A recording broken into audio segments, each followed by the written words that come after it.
Welcome to yet another episode of Parichaya, and today we have a special guest with us, and even though he doesn't need any introduction, but he is engaged in the field of social service, particularly as part of his association with Rotary International since a very long time, and he is none other than Mr. Shekhar Mehta, I believe. Welcome to our show, sir. Thank you. Thank you. And I think it is your first visit to Baleshwar and Fakir Mohan University. To Fakir Mohan University, yes, but not to Baleshwar. I've come here earlier to inaugurate the eye hospital. Yes. So let's welcome Shekhar Mehta and let's learn from him his professional as well as his personal journey throughout. Sir, how has been your journey so far? Because you have been into the professional field of, and later on you have joined social service and you have been working with Rotary International. You must be having lots of experience from the field. So please share some of your experience with us. Sure. When you are nearly 63 years old, you have a lot of experiences. Well, I'm a chartered accountant, cost accountant, company secretary by qualification. But I never went into practice. I always wanted to make buildings. I love making buildings, so that's what has been my profession. By the name Skyline Builders. We made buildings in Calcutta, in West Bengal, in Rajasthan. So that has been my professional journey. But early in life, probably I was just the age of 25 when I joined Rotary. And I joined Rotary to make friends, not for service. I was young at that time. Life was comfortable for me. Like I say, life was air conditioned for me. Home air conditioned, car air conditioned, office air conditioned. Life is comfortable, so you say air conditioned. But then Rotary took me, I started going to projects, programs, and I went about 50 kilometers away from my home. And I saw a different world out there. To go to that village, I couldn't take my car. I had to go on a bike because the road was narrow. At times, we worry how high our ceiling in our home is. I couldn't stand straight in their huts. We are worried what air conditioners to use. They don't have windows at their home. We want to have bottled or filtered water. They had water from the same pond where they bathed and their buffaloes bathed. We were worried where our children, how big the campus of their school is going to be. The campus in these villages were under the shade of a tree. So that made me think a lot. I felt there are two different worlds. My world, that comfortable world where I feel everything is hunky-dory, and there where people struggle. They live happily, but they have to struggle for basics in life. And in between, I could see my Rotary Club, which helped me understand their problems and their feelings. And over a period of time, gradually, I got more interested in helping other people than thinking of myself. Rotary taught me to think of others even before I think of myself. Our motto of Rotary is service above self. Well, we cannot practice it 100%, but if you are a Rotarian who thinks philosophically, and I do, you start thinking about other people's problem much more. So I think I'm blessed that I joined Rotary because Rotary taught me that the essence of life actually is to live for others rather than live for yourself. Yes. And so much so that the basis, the mantra of my life itself has become that service is the rent I pay for the space I occupy on this earth. Yes, that's true, sir. That's true. Sir, could you recall any specific incident that you have come across in your face, your experience, that actually prompted you to, come to this field and work for the betterment of So many. There are so many. Today itself was another one. Yes. So today I came here that Fakir Mohan University will start a few centers for making adults literate, and I'm going back taking a promise, not by my saying but his own volition. The Vice Chancellor, Mr. Santosh Mohan Tripathi, has said that he would want to ensure that in less than 2.5 years, all of Balasore becomes totally literate. And is this not a great experience? Yes, true. Similarly, I've got 1,000 experiences. Each time a child comes to get heart surgery done for me from my office, I mean, when you meet that child again, it's a different feeling altogether. Yes, true. So I remember early in my Rotary career, I was at an artificial limb camp where my club was giving limbs and crutches and hand cycles to people who did not have limbs. So everybody was given a job. I was a new Rotary. My job was that people who will get the hand cycles, whether they don't have legs, but do they have enough strength in their hands to be able to drive that cycle? But how will I find? So they'll pull my hand, so I'll understand whether they have enough strength or not. So I stood where I had to, and I was waiting for the first person to come. And suddenly I see this person is crawling and coming because he did not have legs. He did not have a cycle. So he was crawling. He came crawling, and I asked him to put my hand forward, and he stretched his. But I didn't want to hold his hand. It was dirty. I didn't want to, but I had no option. I had chosen. I had volunteered. So I grudgingly took that hand. The second hand probably was even more dirty. Third or fourth was that of a leper. But I had no choice. I had to do that. But strangely enough, by the 6th, 7th or 8th hand, that feeling, that uncomfortable feeling had gone. I could probably empathize with that person. I could understand, feel one with that person. That, I think, was a moment of change in my life itself. Where suddenly you start understanding the problems of other people, forgetting your own problems. Yes, true, sir. It's true, sir.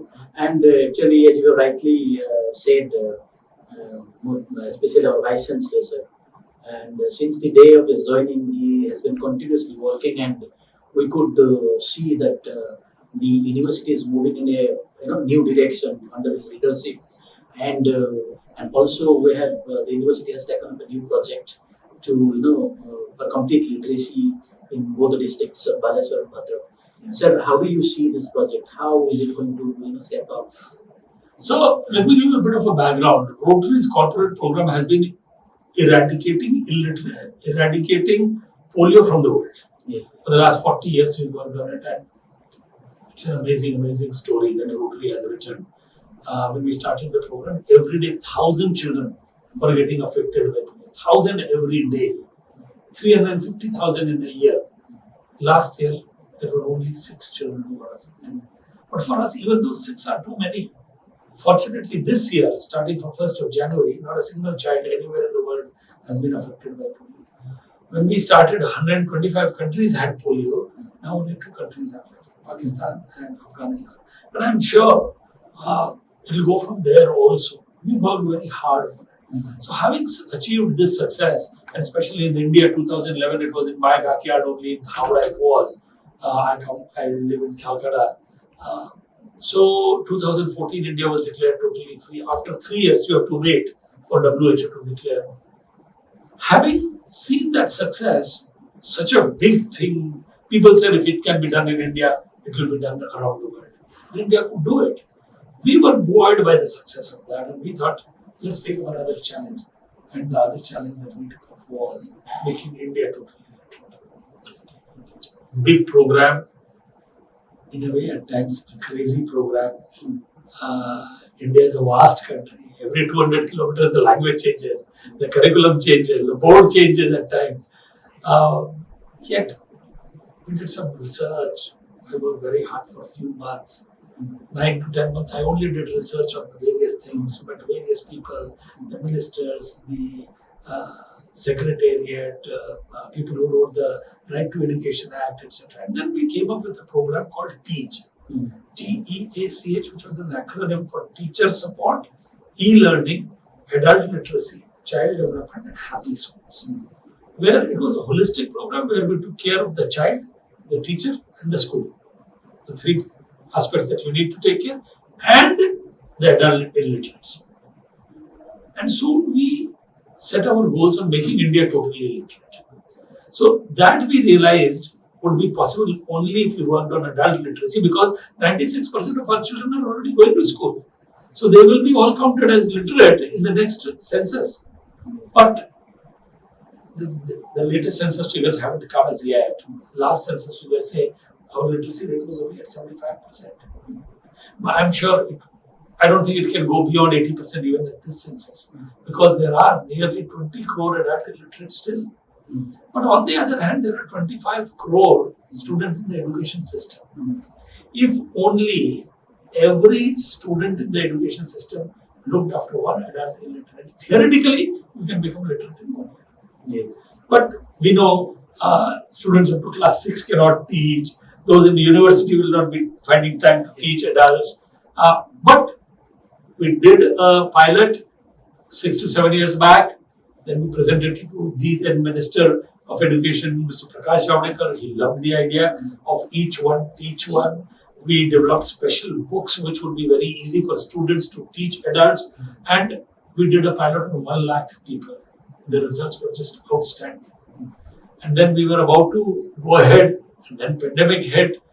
Beyond pandemic, we had to extend because students cannot meet each other. But now we are back in business, and we are fortunate that the thing that we started with Mr. Prakash Javadekar ultimately has become the policy for the government, by the government of India, which is the now Bharat Saksharta Karyakram, where they say that we will get Jan Bhagidari for getting total literacy in India. I'm very happy, and Rotary is now committed, just as the government is. Government says by 2027 they will make 5 crore adults literate. We Rotary have committed in India that we will make 5 crore adults literate in the next 5 years' time, by the year 2027. So, I'm on a padyatra everywhere. जहाँ पे भी मिल सकता है, जो partner मिल सकता है, उसको जोड़ना है साथ में.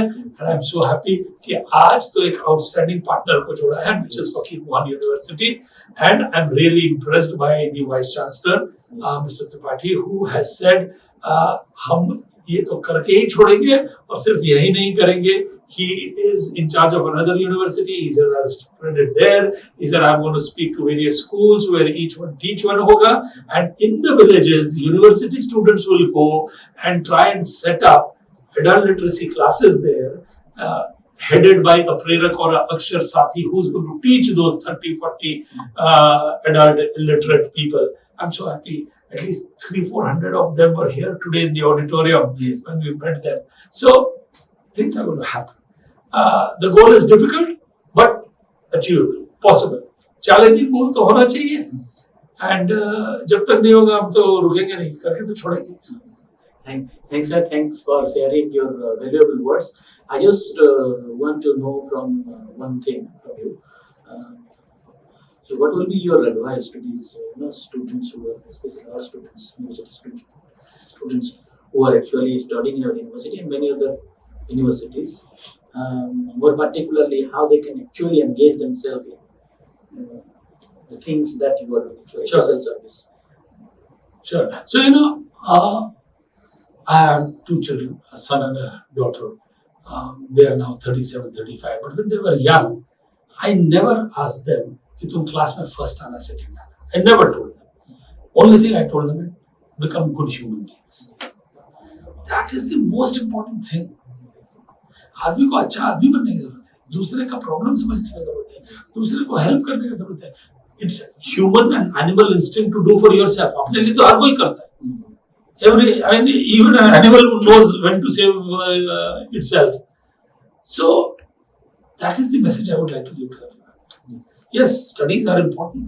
Fortunately, both my children did very well. Probably इसलिए शायद नहीं बोलना पड़ता था. But even otherwise, it is not that you have to come top in the class only to become the best. No, it is not so. You have to become a good human being, and that is my message. And human being will come with so many things: discipline, time management, caring for others, not just for yourself, understanding the freedom of others and not just my freedom.